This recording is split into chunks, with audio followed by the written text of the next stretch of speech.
Welcome to the Sports Cypher, brought to you by GoodAssSports Network. I am your host, Scruff. Ready to jump in some of the hottest sports topics right now. Recently, fresh on my mind, we got to talk about the NBA draft. Last night was a big night. If you are like me, you might be keeping that Kleenex on deck because that was a lot of emotional moments right there. I can't help but get a little bit,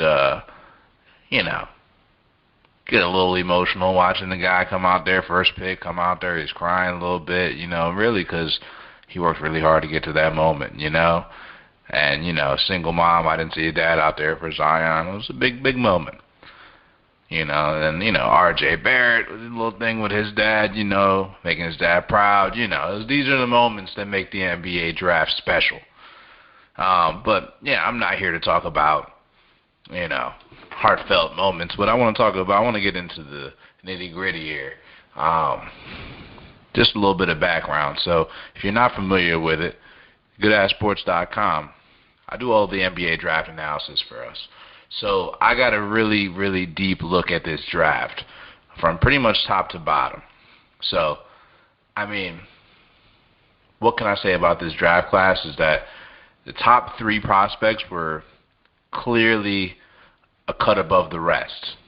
And then from what I saw was two tiers, I guess you can say, after that. You kind of got your tier 2 A and B, anywhere from 4 to 10, and then really from like 10 to 30, more or less, late first round. You're looking at a pretty equal talent level, at least in my eyes. But, I wanted to highlight a few guys that I personally liked, a couple of my favorite players in the draft.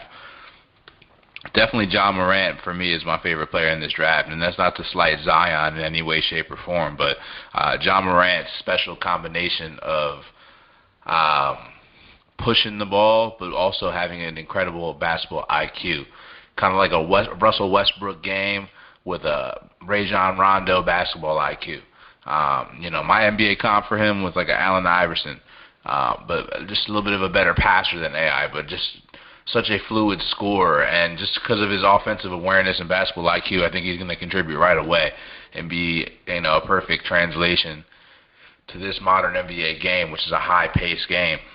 And then you got to love Zion Williamson. He's definitely one of my favorite prospects just because of his uniqueness from a physical standpoint. Just really a bull in a china shop, just running through the paint, and his athleticism, quickness, nimble feet. It's just a very, very, very unique prospect that, obviously the face of this draft and in its entirety. But, man, there was a lot of trades last night. A lot of trades. But a couple teams it's really stood out to me that came out and did an excellent job. So what I want to get into is the winners and losers of the draft, at least from my perspective, from last night. So on top of the list, I thought the move, obviously you walk out of the draft with Zion Williamson, obviously, so I can't not put the Pelicans on there. But I think the move to trade the 4th pick was beneficial for the Pelicans and also beneficial for the Hawks, but for different reasons, because the Pelicans are looking to rebuild their roster and really got the most in terms of just total picks and opportunity of what they can do with that team with the addition of all those draft picks, going 4, going down to 8, and picking up that pick in the mid-teens, and then also an additional second rounder there. I liked what they did, well, obviously with Zion. Jackson Hayes protects Zion a little bit, giving him a little bit of a true center to play alongside. And then later on in there, they had a pretty good pick. I like that kid, Nickeil Alexander-Walker. I think he's a tough kid. I think he fits a need to throw that along with what they already have. I think definitely walked out and had a productive night and have a whole new team now to play with. And, I think they'll actually be competitive next year right off the bat. Another team that I would say is a big-time winner, Cavaliers. I like what they did on draft night. They let the draft come to them. Darius Garland, I had him as number 2 point guard prospect in this class. I saw him as I think I had him 4th on my big board. So I saw him as a potential franchise piece, like a cornerstone, like somebody that you build around, you know. So him, I didn't think Cleveland was going to go point guard, but I think that they did the right thing going with that pick there, because it's going to be a fun combination. Colin Sexton, you got 2 talented guys, him and Garland, different skill set, so I think it'll work. But also, then toward the tail end of the first round, picked up a few guys, and what can I really rely on? Kevin Porter Jr. Got a chip on his shoulder. I think he's going to come into the league and play well. He's an offensive player, you know, pretty much give you a little bit of everything offensively, but he's also just aggressive in just terms of the way he plays the game. So Kevin Porter, someone I like. Cavaliers with a very productive draft. Grizzlies had a productive draft. They ended up with Ja Morant, Brandon Clark. I think that's a nice little tandem. And then, I mean, San Antonio Spurs. I mean, how long have they been doing it and having great drafts and just building? I think as deep as the West is, you're looking for a team that's going to drop out of the West in the Western playoffs, and everyone wants it to be the Spurs. But the way that they've drafted over the last couple of years, I don't really see that happening. So I'd say that the Spurs are another team that I think had a great draft.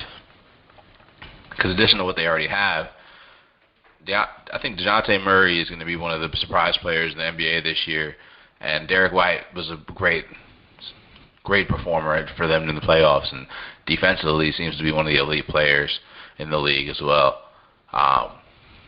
In addition to everything that they've been building, I think Lonnie Walker is a guy that I was really high on last year that didn't really get a chance to have much of a rookie season, but I would say keep my eye on him this year, along with all the additional pieces that they picked up. Spurs, Luka Samanic is somebody I was high on. Stretch 4, combo forward, nice build. I think he'll end up being the player for them. I don't know how long it is until we see them, but definitely a player. And then Keldon Johnson, into the late first rounds, guy who I thought was a lottery pick and had a lot of talent. And I think for Greg Popovich to land a guy like that and the very last, second to last pick in the first round, I think that was pretty. I think they were pretty happy about that, to say the least. And then, last but not least, the Blazers. They only had, the most. To me, I mean, Nasir Little was a guy that I thought was going to go top 15. And then he falls to the Blazers in the mid-20s, and I think that team is missing a good wing, and he's a good wing, and I think that maybe he's going to be a third scorer there. They're missing something to put him over the hump. I think the Blazers, watch out for them out west, and we'll see how that goes. But winners and losers of the draft. I mean, not too many losers, I guess you could say, but I mean, when you look back on the drafts, I think the thing that really stands out to most people about the drafts is going to be the guys that end up being stars in this draft and those teams that passed on them. So with losers, I mean, I can't tell the future, but I can do my best. I don't know. I think this kid Kobe White's going to be a really good player, and I think he's a gamer. And when you look back on certain drafts, I think one of the drafts that I remember the most in terms of passing on guys is the year of Steph Curry, when the Timberwolves took Ricky Rubio and Johnny Flynn and passed on Steph Curry. I think the Wolves are going to regret. I think the Wolves and the Suns, because the Suns originally traded out of the pick for the Wolves, and the Wolves went in there and they took a kid from Texas Tech, Jarrett Culver, which is a good player. But I think Kobe White, I thought they were going to get Kobe White. That's why they traded up. I think Kobe White's going to be a dog. Bulls got a hell of a player. So I'm going to give one to the Suns, too, because they traded out of the pick. I think they're one of the losers of this draft. They traded out of the pick and traded down And ultimately, I traded back into the late first round. Got Ty Jerome. He was a good player, national champion, yes. To me, NBA, how high is this guy's ceiling? This guy's got a high floor, but how high is this guy's ceiling? And as a Phoenix Suns, it just doesn't seem like the right guy that's going to be your franchise point guard. But I mean, I could be wrong, but not too high on that pick. Not too high on that pick at all. But listen, guys, NBA draft season. Let's see how your team's going to react. Next thing up, you already know what time it is. It's about to be free agency. Lot of noise with free agency. We ain't going to get into it today, but next episode, I promise, we're going to talk some free agency. Listen, if you guys aren't already, follow on GoodAssSports. That's on Twitter and Instagram. Also, if you guys don't know, download the app. That's Gas Network. Search it in the App Store, Google Play Store, on every platform. And check us out on iTunes. Check us out under the Apple Podcasts. We're going to every platform for podcasts. Like, follow, subscribe. We are Gas Sports for the culture. Signing out, baby. Scruff line.